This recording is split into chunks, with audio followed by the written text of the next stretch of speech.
Bonjour, salut, bonsoir.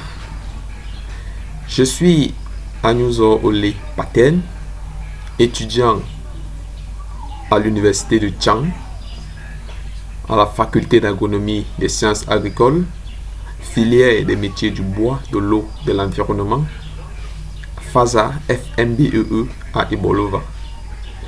L'objet de mon tutoriel ici présent est issu d'un projet que nous, étudiants de la 8e promotion, spécialistes en environnement et risques industriels, avons eu l'initiative de mettre sur pied par le canal de notre délégué général, j'ai nommé Ascenson, de notre conseiller, du conseiller et du délégué, j'ai nommé Manon Seguel, sans oublier l'arrangement qui est Monsieur Yvan Dan. Ceci étant, l'objet de ce projet est la mise sur pied d'une plateforme pour permettre à nos cadets de la FMBEE de pouvoir acquérir durant cette période de confinement des notions sur la cartographie terrestre, routière, hydrographique et topographique, etc. Une multitude sur la cartographie en fait. Notre tutoriel ici présent est basé sur la géolocalisation d'une structure, la géolocalisation d'une zone d'étude. À cet effet, pour ce cas précis, nous allons faire une géolocalisation de la zone de l'arrondissement de Lobo. Donc, une zone d'étude dans l'arrondissement de Lobo. Pour cet effet, nous allons donc utiliser le logiciel comme outil de travail, bien sûr. Nous allons utiliser le logiciel AGIS 10.3 ou alors, pour ceux qui en ont, AGIS 10.5. Mais ici, nous avons utilisé le 10.3. J'ai ici, excusez-moi, dans ma machine, le 10.3. Le 10.3 que nous allons travailler avec.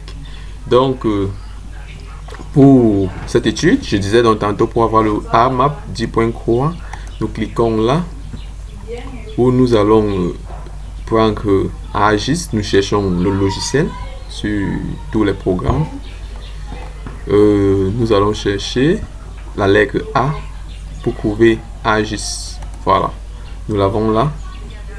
10.3. Nous allons prendre l'application AMAP 10.3 où nous allons cliquer dessus. Quand nous cliquons dessus, nous avons cette interface.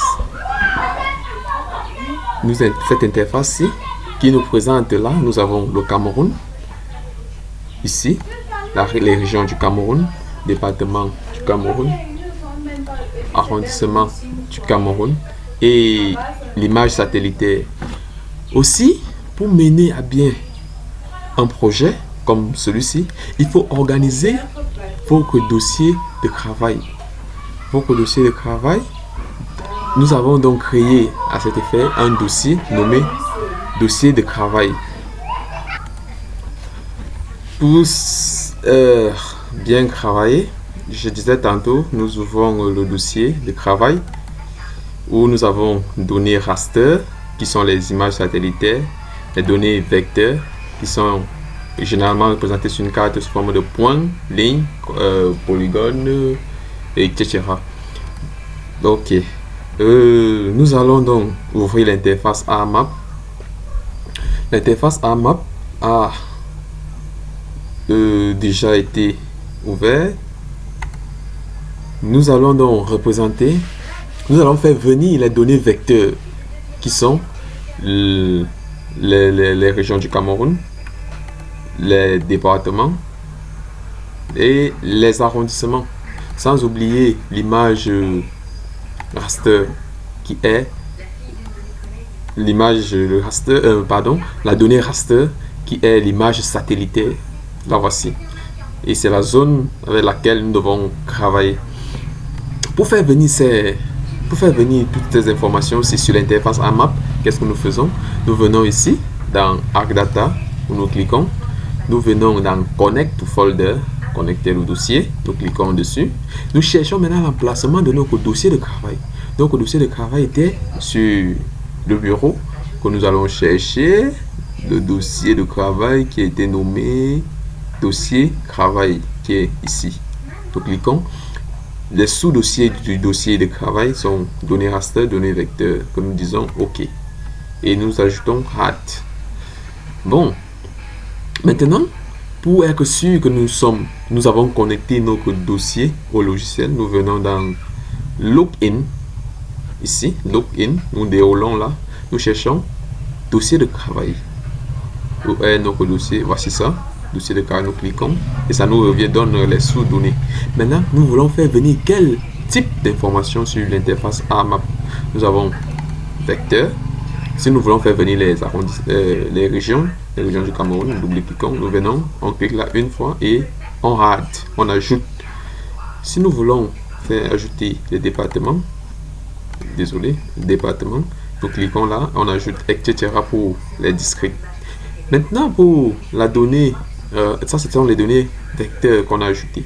Maintenant, nous allons ajouter les données raster. La donnée raster ici représente uniquement l'image satellitaire. Vous voyez, nous avons deux types de données, raster et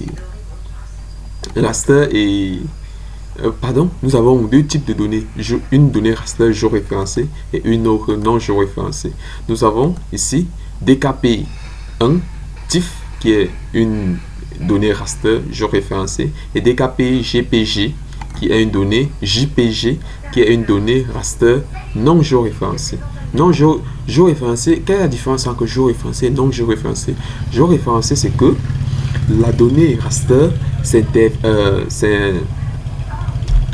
comment dirais-je, se dépose comme la carte, c'est une succession d'informations qui se superposent. Donc, quand elle est géoréférencée, comme ici, la carte se superpose automatiquement sur l'interface de travail sans toutefois définir le système de coordonnées géographiques. Donc, celle-ci se superpose immédiatement.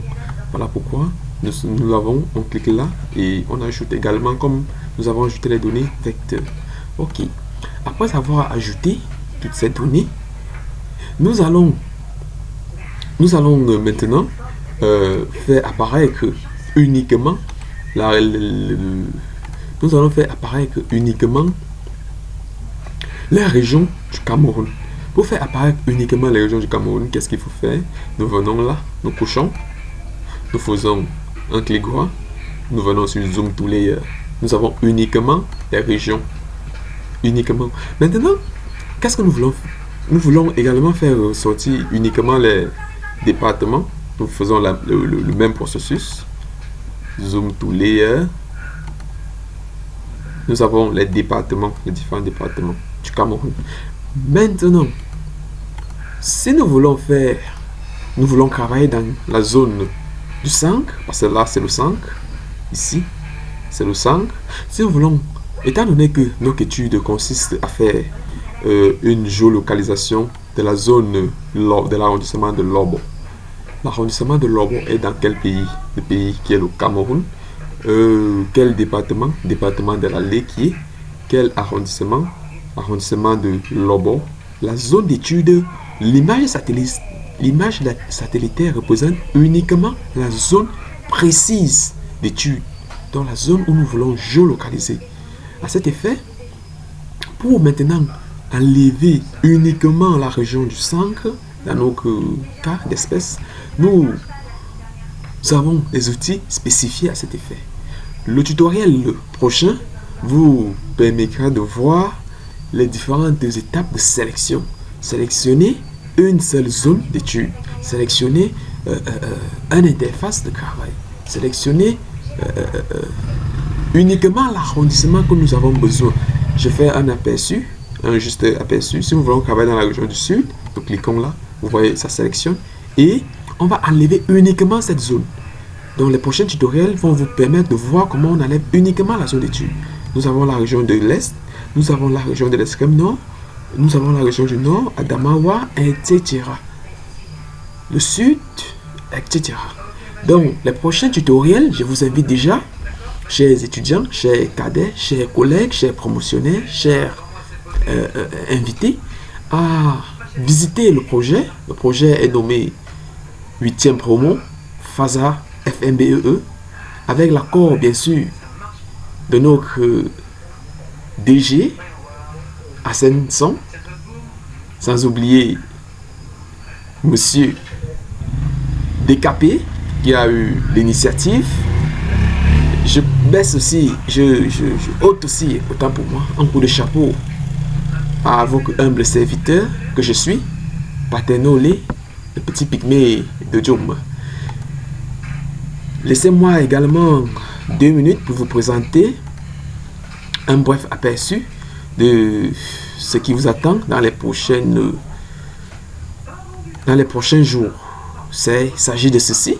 Là, c'est un champ annexe d'ananas de Paterno à Sangmelima.